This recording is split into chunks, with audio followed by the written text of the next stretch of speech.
ನಮಸ್ಕಾರ ವೀಕ್ಷಕರೇ, ನಾನು ನಿಮ್ಮ ಹೋಸ್ಟ್ ಮುನ್ನಾ ಮೊಮಿನ್.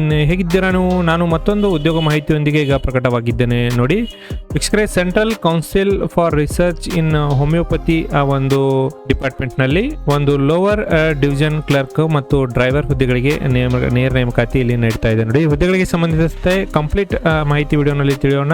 ಈಗಲೇ ವಿಡಿಯೋಗೆ ಒಂದು ಲೈಕ್ ಮಾಡಿ ಮತ್ತು ಇನ್ನೂವರೆಗೆ ನಮ್ಮ ಚಾನಲ್ಗೆ ಸಬ್ಸ್ಕ್ರೈಬ್ ಮಾಡಿಲ್ಲ ಅಂದರೆ ಮುಂದೆ ಬರುವ ಎಲ್ಲ ಸರ್ಕಾರಿ ಉದ್ಯೋಗ ಮಾಹಿತಿ ಪಡೆಯಲು ಈಗಲೇ ನಮ್ಮ ಚಾನಲ್ಗೆ ಸಬ್ಸ್ಕ್ರೈಬ್ ಆಗಿ. ವೀಕ್ಷಕರೇ, CCRH ಒಂದು ಅಫಿಷಿಯಲ್ ವೆಬ್ಸೈಟ್ನಲ್ಲಿ ಒಂದು ಡೀಟೇಲ್ ಅಡ್ವರ್ಟೈಸ್ಮೆಂಟ್ ನೋಟಿಫಿಕೇಶನ್ ಅನ್ನು ಬಿಡುಗಡೆ ಮಾಡಿದ್ದಾರೆ. ನೋಡಿ, ಬನ್ನಿ ಇದನ್ನು ಡೌನ್ಲೋಡ್ ಮಾಡ್ಕೊಳ್ಳೋಣ. ಫಸ್ಟು ಇಲ್ಲಿ ನೋಡಿ, central council for research in homoeopathy, ಇದು an autonomous body of ministry of AYUSH government of India, ಇವರ ಒಂದು ಅಧೀನದಲ್ಲಿ ಇದು ಕಾರ್ಯನಿರ್ವಹಿಸುತ್ತೆ. ವೇಕೆನ್ಸಿ ಅನೌನ್ಸ್ಮೆಂಟ್ ಅಂತ ಒಂದು ನೋಟಿಫಿಕೇಶನ್ಗಳನ್ನು 4/11/2025 ಹೊರಡಿಸಿದ್ದಾರೆ. ಇದರಲ್ಲಿ ಖಾಲಿ ಇರುವ ಗ್ರೂಪ್ ಎ, ಗ್ರೂಪ್ ಬಿ ಮತ್ತು ಗ್ರೂಪ್ ಸಿ ಹುದ್ದೆಗಳಿಗೆ ಬೇರೆ ಬೇರೆ ಹುದ್ದೆಗಳಿಗೆ ಇಲ್ಲಿ ಅರ್ಜಿಗಳನ್ನು ಕರೆದಿದ್ದಾರೆ. ಇದರಲ್ಲಿ ನಮಗೆ ಲೋವರ್ ಡಿವಿಷನ್ ಕ್ಲರ್ಕ್ ಮತ್ತು ಡ್ರೈವರ್ ಹುದ್ದೆಗಳಿಗೆ ಸಂಬಂಧಿಸಿದಂತೆ ವಿಡಿಯೋನಲ್ಲಿ ಮಾಹಿತಿ ನೋಡೋಣ. ಆನ್ಲೈನ್ ಮೂಲಕ ಅರ್ಜಿಗಳು ನೋಡಿ 5 ನವೆಂಬರ್ 2025 ಆನ್ಲೈನ್ ಅರ್ಜಿಗಳು ಕೂಡ ಪ್ರಾರಂಭವಾಗಿದೆ ಮತ್ತು ಅರ್ಜಿ ಸಲ್ಲಿಸಲು ತಮಗೆ 26 ನವೆಂಬರ್ 2025 ಕೊನೆಯ ದಿನಾಂಕವಾಗಿರುತ್ತದೆ.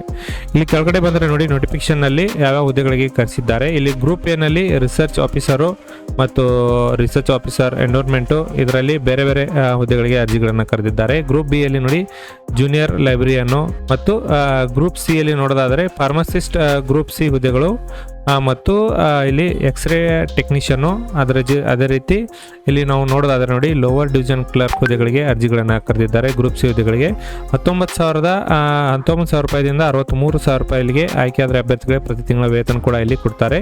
ಪೋಸ್ಟ್ ಬಂದ್ಬಿಟ್ಟು ನೋಡಿ 27 ಪೋಸ್ಟು ಇಲ್ಲಿ ಖಾಲಿವೆ. ಇದರಲ್ಲಿ 11 ಜನರಲ್ ಕ್ಯಾಟಗರಿಯಲ್ಲಿ, 5 SC ಕ್ಯಾಟಗರಿಯಲ್ಲಿ, 2 ST ಕ್ಯಾಟಗರಿಯಲ್ಲಿ ಮತ್ತು 7 OBC ಕ್ಯಾಟಗರಿಯಲ್ಲಿ ಮತ್ತು 2 EWS ಕ್ಯಾಟಗರಿಯಲ್ಲಿ ಹುದ್ದೆಗಳು ಖಾಲಿವೆ. ಹುದ್ದೆಗಳಿಗೆ ನೀವು ಅರ್ಜಿ ಸಲ್ಲಿಸಬೇಕಾದ್ರೆ ಮಿನಿಮಮ್ ಏಜ್ ನೋಡಿ 18ರಿಂದ 27 ವರ್ಷದ ಒಳಗಿನ ಅಭ್ಯರ್ಥಿಗಳು ಇಲ್ಲಿ ನೀವು ಅರ್ಜಿಗಳನ್ನು ಸಲ್ಲಿಸಬಹುದು.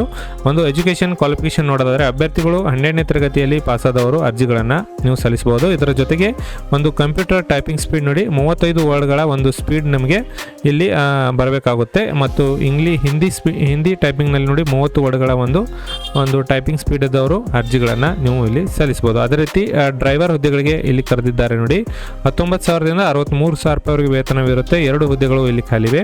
OBC ಕ್ಯಾಟಗರಿಯಲ್ಲಿ 1 ಮತ್ತು EWS ಕ್ಯಾಟಗರಿಯಲ್ಲಿ ತಲಾ ಒಂದೊಂದು ಹುದ್ದೆಗಳಿಗೆ ಅರ್ಜಿಗಳನ್ನು ಕರೆದಿದ್ದಾರೆ. ಇಲ್ಲಿ ನೋಡೋದಾದರೆ 25 ವರ್ಷ ಮ್ಯಾಕ್ಸಿಮಮ್ ಏಜ್ ಇರುತ್ತೆ. ಅಭ್ಯರ್ಥಿಗಳು ಇಲ್ಲಿ ಮಿಡಲ್ ಸ್ಕೂಲ್ ಎಕ್ಸಾಮಿನೇಷನ್ ಅಂದರೆ SLC ಇಲ್ಲಿ ಪಾಸಾಗಿರಬೇಕು. ಇದರ ಜೊತೆಗೆ valid driving licence for light and heavy vehicle ಅಂತ ಕೊಟ್ಟಿದ್ದಾರೆ. ಹೆವಿ ಡ್ರೈವಿಂಗ್ ಲೈಸೆನ್ಸ್ ಇದ್ದವರು ನೀವು ಅರ್ಜಿಗಳನ್ನು ಸಲ್ಲಿಸಬಹುದು. ಇದರ ಜೊತೆಗೆ ಎಕ್ಸ್ಪೀರಿಯನ್ಸ್ ಫಾರ್ ಅಬೌಟ್ 2 ಇಯರ್ ಇನ್ನನ್ನು ಕೊಟ್ಟಿದ್ದಾರೆ. 2 ವರ್ಷದ ಒಂದು ಸೇವಾ ಅನುಭವ ಹೊಂದಿದ ಡ್ರೈವರ್ ಕೂಡ ಇಲ್ಲಿ ಅರ್ಜಿಗಳನ್ನು ಸಲ್ಲಿಸಬಹುದು. ಇಲ್ಲಿ ಲೋವರ್ ಡಿವಿಷನ್ ಕ್ಲರ್ಕ್ ಮತ್ತು ಹುದ್ದೆಗಳಿಗೆ ಅರ್ಜಿಗಳನ್ನು ನೀವು ಸಲ್ಲಿಸಬಹುದು. ಈ ಹುದ್ದೆಗಳಿಗೆ ನೀವು ಅರ್ಜಿ ಸಲ್ಲಿಸಬೇಕಾದ್ರೆ ಅರ್ಜಿ ಶುಲ್ಕ ನೋಡೋದಾದರೆ ನೋಡಿ, ಅಭ್ಯರ್ಥಿಗಳು ಒಂದು ಗ್ರೂಪ್ ಬಿ ಮತ್ತು ಗ್ರೂಪ್ ಸಿ ಯಲ್ಲಿ ಅರ್ಜಿ ಸಲ್ಲಿಸುವವರು ಇಲ್ಲಿ ಅನ್ರಿಸರ್ವ್ಡ್ ಮತ್ತು OBC EWS ಕ್ಯಾಟಗರಿ ಅರ್ಜಿ ಸಲ್ಲಿಸೋರಿಗೆ 500 ರೂಪಾಯಿ ಎಕ್ಸಾಮಿನೇಷನ್ ಫೀ ಇರುತ್ತೆ. SC ST ಅಂಗವಿಕಲ ಮತ್ತು ಮಹಿಳಾ ಅಭ್ಯರ್ಥಿಗಳಿಗೆ ಯಾವುದೇ ಅರ್ಜಿ ಶುಲ್ಕವಿರುವುದಿಲ್ಲ. ಡೈರೆಕ್ಟ್ ಆಗಿ ನೀವು ಅರ್ಜಿಗಳನ್ನು ಸಲ್ಲಿಸಬಹುದು. ವೀಕ್ಷಕರೇ, ಹುದ್ದೆಗಳಿಗೆ ಸಂಬಂಧಿಸಿದಂತೆ ನಿಮಗೆ ಏನಾದರೂ ಅರ್ಜಿಗಳನ್ನು ಸಲ್ಲಿಸುವುದು ಹೇಗೆ ಎಂಬುದರ ಬಗ್ಗೆ ಮಾಹಿತಿ ಬೇಕಾಗಿದ್ದರೆ ಈಗಲೇ ನನಗೆ ಕಮೆಂಟ್ ಮಾಡಿ ತಿಳಿಸಿ. ಈ ಹುದ್ದೆಗಳಿಗೆ ಅರ್ಜಿಗಳನ್ನು ಹೇಗೆ ಫಿಲ್ಅಪ್ ಮಾಡ್ಕೋಬೇಕು ಎಂಬುದು ಒಂದು ಲೈವ್ ಅಪ್ಲಿಕೇಶನ್ಗಳನ್ನು ಫಿಲ್ಅಪ್ ಮಾಡಿ ನೋಡೋಣ. ಈ ಮಾಹಿತಿ ನಿಮಗೆ ಇಷ್ಟ ಆಗಿದ್ದರೆ ಒಂದು ಲೈಕ್ ಮಾಡಿ. ನಾನು ಮತ್ತೆ ಭೇಟಿ ಆಗ್ತೀನಿ ಮುಂದಿನ ಉದ್ಯೋಗ ಮಾಹಿತಿಯೊಂದಿಗೆ. ಅಲ್ಲಿವರೆಗೂ ನಮಸ್ಕಾರ, ಧನ್ಯವಾದಗಳು.